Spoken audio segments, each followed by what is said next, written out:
recording spot. Jordan, get off of it.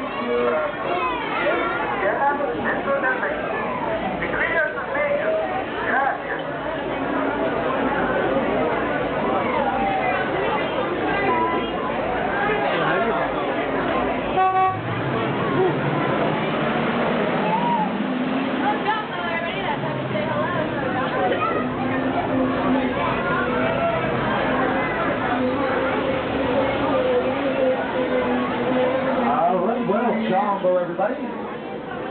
Jumbo means hello, so Jumbo. Hey, Caribou, folks, Caribou, that means welcome. So welcome aboard my truck, slide on in, grab a seat. Well, I can tell you, they are not very comfortable seats, but they are seats. Grab one, sit down, hold on. It's going to be a very rough and bumpy ride out there on safari. Watch your hands and fingers on the right side of the truck. The Lord's going to shut those doors. Those doors have been known to bite. So watch your tails, toes, hands, fingers, and everything else. Oh, and listen, guys, we have a very important rule on the safari truck. The rule is everyone must remain seated, fully seated. That does go for adults, children, even infants must remain glued to their seats. And look at that, the warden says you're seated. I double-checked my magic mirror and see you are, so here we go already. Well, good afternoon, everyone. My name's Everett. I'm your safari driver for this 2-week photo safari. Now, you're going to take photographs out here, so hold on to your cameras. You drop your camera, it's gone. The reserve is not going to let me stop and pick it up, so use your camera straps. Speaking of photographs, look up above your heads. That's right, up there, I've got game spotting guides. They'll help you identify animals you might see out there on the reserve that I might not as I'm driving. Of course, we have all those animals out there, but we'll never see them all. Not in one safari, but I usually have pretty good luck. Now, if you got a digital camera, they don't work very good because there's no paved roads out there. It's really bumpy. Switch it to a fast shutter speed like a motion, a sports, or an action mode, and you might get a picture of an animal instead of a bush or a rock or a tree. If you got children, sit them on your lap. That's the best place for them because, like I said, there's no standing. That means no squatting, no kneeling, and no lifting children into the air to look at animals. Because, like I said, fully seated is the rule at all times. And make sure you supervise the kids for their safety because if you don't, that means I will have to, and I don't want to. I got enough kids of my own to holler at. If you brought any food, put it away now before we enter the reserve. Keep your arms and hands inside the vehicle. Take lots of photographs. It's all about photos. It is a photo safari. And we're going to try to get in touch with one of the reserve wardens here and see if they might be in range.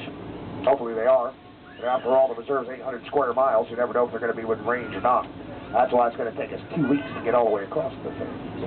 All right, let's see if I can find one of those wardens. Now, this is Simba 1 to the airborne warden. Can you read me? Over. Simba 1, this is Warden Wilson Mutua. Over. Well, Jumbo Wilson, I'm entering the Aturi Forest with a 2-week photo safari. Over. I'm Jumbo, Simba 1. Oh, look there on our right. Keep your eyes open and drive carefully. You should see lots of animals. Roger that, Wilson. I spotted something already. That's an okapi standing right there. Now, if you see it, it does have stripes, which resembles a zebra, but look at its head. There, it's got a head, giraffe head. There. That's the only known living relative of a giraffe. Now, the animal wasn't discovered until 1901. They lived so far back in the forest here, no one even knew that they existed. Yeah, pretty unique animals. That's pretty cool. Let's see what else we can find around here. Now, I do see we got another watering hole coming up here, just like that little watering hole there. I usually find animals around the water. Almost every animal on a reserve has to get a drink sooner or later. Let's see if we can find anything around this watering hole here. Keep your eye on the bushes as well. Oh, look at on our left, a black rhino. One of the rarest animals in the world. Now, they're so rare because hundreds of thousands of them were slaughtered just for that horn on their head. Right now, there's only 4,200 left in the world.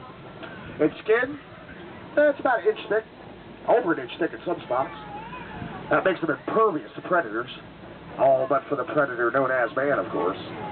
Now, unfortunately, it's not even entirely safe even here on our reserve because of poachers and illegal hunters. They try sneaking onto the reserve here all the time just to harm precious wildlife like that rhino we have living out here. Yeah, we got lots of rare animals out here poachers would like to get their hands on. Now, I just spotted a couple saddle-bill storks coming up here in the distance on our left-hand side. The largest stork in Africa. These birds stand 6 feet tall. Their wingspan reaches 9 feet wide, which is well wider than my truck. They get their name by the big yellow saddle shape on their bill, which resembles an English riding saddle. You see it right there? And I tell you, I'm pretty close to the Safi River. It's just over this hill, so let's head over there and see if I might be able to find any Nile hippopotamus for us. I usually have pretty good luck. Hippos like to spend all day in the river. You know, that protects them from the sun because they can get a sunburn just like a human. When the sun goes down, hippos come out of the water and they eat about 150 pounds of vegetation every night. Calves weigh like 85 pounds when they're born. Males tip the scales at around 5,000 pounds when they're fully grown. Keep your eye on the water. I don't see any hippos around here at all right now. We got a ways to go. We'll follow the river, see what else we can find anyway. Oh, look at all the hippos on our left. Look at them all down there. You know, lots of people think because they're so large they can't swim, but of course they can swim. You know, they spend so much time in the water, they sleep underwater. They'll come up every 5 to 8 minutes to get a breath of air and never even wake up. Cool. Look at them all. And we do have some pelicans right here on our left as well. These are pink-backed pelicans. They're intelligent birds. They're the only pelican species that work together to herd fish in the shallow water so they can all catch them a whole lot easier. That is pretty smart for a flock of birds, that's for sure. Look at hippos down there. Yeah, that's pretty cool. Everybody loves hippos. Oh, yeah. We're going to cross a bridge up here in front of us, guys. Before we do, I'm going to say again so you remember, remain glued to your seats. If you have children, hold on to them.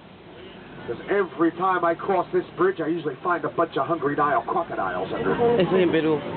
Hey, today's no exception. Look at all the crocs down there.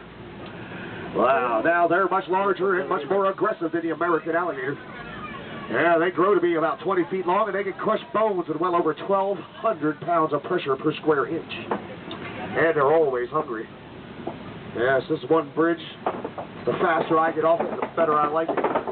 If you're in the very back, hold on, because there's a big bump right at the end of the bridge. Right about there. That's right. Simba 1, come in. Well, this is Simba 1. Over. Just wanted to let you know that my ground patrol has seen a lot of elephant activity near the red clay pit. You definitely want to check out that area. Roger that, Wilson, and thanks for the tip. Over. All right, everybody, we'll head over towards those clay pits and look for some elephants in just a little while. But right now, we're going to leave the forest and enter onto the Serengeti grasslands. It's a completely different ecosystem.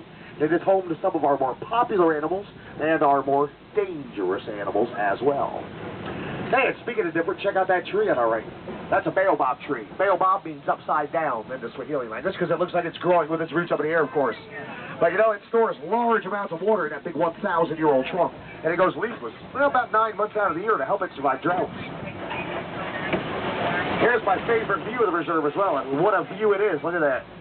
This is all part of the natural Africa we're trying so hard to preserve and protect. We got animals right down at the bottom of the hill already. Let's get down here and see how many animals we get up close to and how many good photographs we might be able to get out here on our safari. All right. Well, the first thing I see is Patterson Zealand right here on our right-hand side. Now, that's not just the largest antelope in Africa. That's the largest antelope in the world.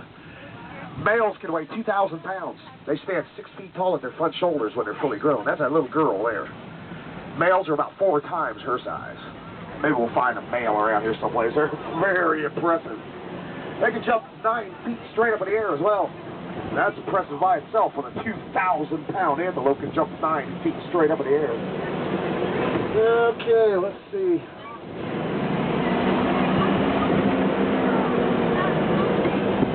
Nice, I just spotted some wildebeest.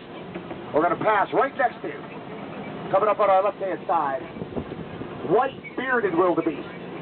Part of the largest migrating herd of animals left on Earth. More than 1.5 million of these animals will cross the grasslands out here every single year.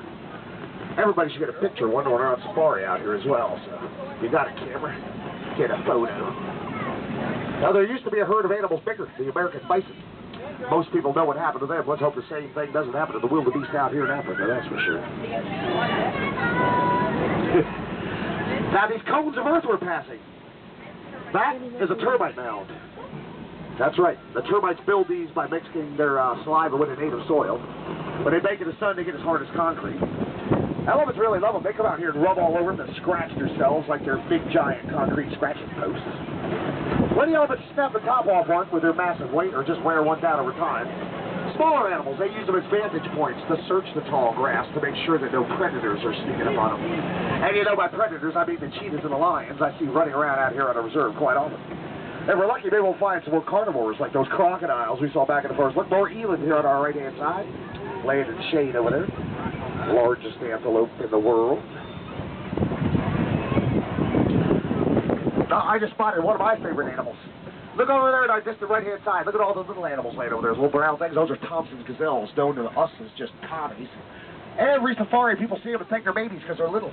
And they're very, very cute little animals, but those are not babies. They're fully grown. Big as they get. You wouldn't know what to look at them. Thompson's gazelles are the second fastest mammal on Earth. Those little animals with their tiny little skinny legs can run 60 miles an hour. The only thing in the world can outrun them are cheetahs, because the world record for a cheetah is 72 miles an hour. And everybody wants to take one home with them. Look how cute they are. But if you ever did let it out, you'd never catch it. 60 miles an hour right down the road. That's right. We got some Anatolian cattle over here as well. Look at the size of the horns on their heads. Yeah. Those horns grow to be 6 feet long and up to 20 inches around. They're called Watusi cattle as well for an African tribe. Hey, and I just spotted everybody's favorite animal. Reticulated giraffes coming up here in the palm trees on our left. Now, they get their name from a Latin word, reticulata, which means net-like, and that refers to the net-like markings on their sides. Males, of course, are the tallest animals in the world. They can stand over 20 feet tall when they're fully grown. Look at that little giraffe. How cute is that? That's pretty cool. Everybody loves giraffes. I know that for sure. Now, I tell you, I am so close to elephant country, I'm going to head over there and see if I might happen to find some elephants on this side of the reserve before I head over towards those clay pits, as Wilson suggested that we do earlier. Well, and speaking of Wilson, What is your location? I'm about to enter elephant country. Over. Keep your eyes open for me. We picked up a baby elephant that was wandering off on its own.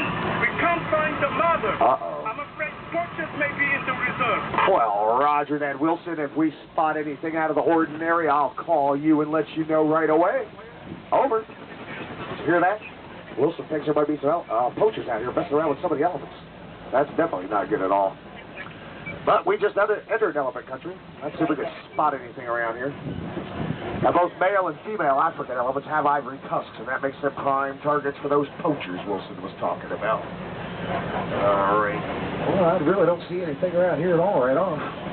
Oh, there's one. Way out there in the distance in the Crocodile Cliffs. And it's a big male. Young, please sit down. Do not stand up on my truck, and remember that, guys. Fully seated is the rule, as I said. Now, it's a big male, and I bet you he weighs about 13,000 pounds. That's over 6 tons. It's not the best photograph in the world, though, but it's a pretty big elephant. At least we found one. All right. One more hole in the forest. And that is one terrible photograph. Yeah, not very good at all. All right. But I'd say I'm pretty close to those clay pits, so let's head over there. Maybe I'll find those elephants Wilson said was over there earlier. If we're lucky, we'll catch up to them before they get too far. I don't know. Wow, I forgot all about this. Okay, guys, now unfortunately to get over there, I forgot that we're going to have to cross what I consider to be one of the worst bridges on the reserve. And, you know, I got a whole lot more people on my truck than I did last time I crossed it, so hold on to those children and cross your fingers for luck. Every time I cross this bridge, I'm thinking it might be my last time I get across this. Now, I know it didn't make that noise the last time I crossed it. Okay, well, I guess the faster we get off this thing, the better. What? Oh! Hold on! Hold on, everyone! Well, all right. Well, apparently somebody back there didn't cross their fingers for us that time, I can tell. Oh, well, that's okay, though. Thanks to my expert driving skills. Hey, and Wilson was right. There have been elephants here in the clay pits. Look at all the tusk marks in the clay. You know, elephants come here, they dig that clay out, and then they eat it. That gives them minerals that they don't get in their usual diets. Oh, Wilson was right. Right there's an elephant. Stay there. That's a female. Now, as an African animal expert, I can tell you that's a pregnant female. She's going to have a 300-pound baby pretty soon. Look at this lady, only after she's been pregnant for 22 months. That's right. Then have a 300-pound baby. Oh, joy. Yeah, this is not very pleasant to be a pregnant female elephant. Oh, I don't know what's on her back left-hand side. Look at that. And I see little elephants. Yeah, wherever you find females, you always find little ones. It is the females and their young that congregate to what we call herds. Male African elephants prefer to hang out all by themselves. Look at that little elephants down there by those palm trees. And there's a teeny tiny little bitty one down there, too. Yes, everybody loves little elephants. The littler the better. How cute. There's the three little ones. The two bigger ones could be maybe 5, 6 years old. That littlest one, maybe a year old, maybe a little bit more. That's pretty cool. Just like Wilson said, elephants by the clay pits. Sometimes it really pays to have a set of eyes up in the sky like that, spot down animal scores, that's for sure. Yeah, it's cool.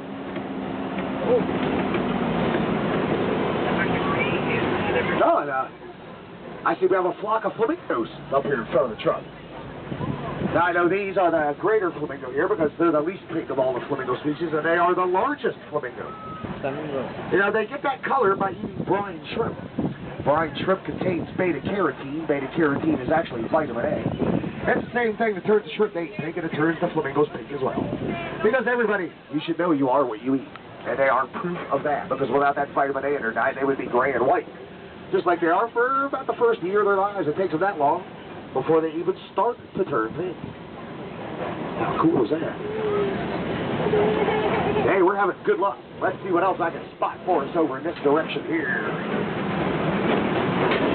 Remember to keep those cameras ready. Keep your eyes open. Oh, look, there's a white rhino laying in the palm trees on our left. We're going to get closer to it. That's one of the greatest success stories in all of Africa. They were once almost extinct, but thanks to the reserves, their numbers have increased to where they're now self-sustaining. Probably find some more of them out here. Oh, look at this on our right-hand side. If you're on the right side of the truck, look down. Yeah, those are ostrich eggs. The largest egg in the world because the largest bird in the world ate them. Those eggs weigh 3 or 4 pounds each. That means there's an ostrich around here. Let's see if we can find her. You know, it shouldn't be too difficult to find the largest bird in the world, after all. Let's get a look at this rhino laying under that palm tree. Look at the size of that thing. Wow. I see you at the junction. I suggest you go west. It will be worth it. Roger that, Wilson. I'll take your word for it as usual. Over. Yeah. Well, I wonder what Wilson spotted from his airplane where he would want us to take a detour. Hopefully it's something pretty big. You never know what those wardens can see from their airplanes up there that we might miss from the ground down here without their help, that's for sure. Ah, whatever he saw can't be better than I just found. Look all the way forward on our left. Look at that. Cheetahs. 2 of them laying right one behind the other. Now that is the fastest mammal on Earth. Those cats can run 70 miles an hour. They are the only big cat that hunts during the daylight hours because those cheetahs locate their prey with their eyesight instead of their sense of smell like other big cats do. But Wilson said west. So we're going to take a right up here and head in that direction and see if we can figure out what he was talking about. Well, this might be what he saw. Coming up on our left-hand side, we got a special little animal. The little brown guys laying there. Those are called bondabok. They're extinct in the wild. He knows how special they are. The only place they exist now is on reserves, and unfortunately that's because of poachers and illegal hunters, a lot of habitat loss. But they're fully protected under law now, so hopefully their numbers do increase. Yeah, it's really hard to believe any animal can be extinct in the wild to me, but they definitely are. They no longer exist anywhere on Earth except on reserves. All right, that was pretty cool. I wonder if that's what Wilson saw.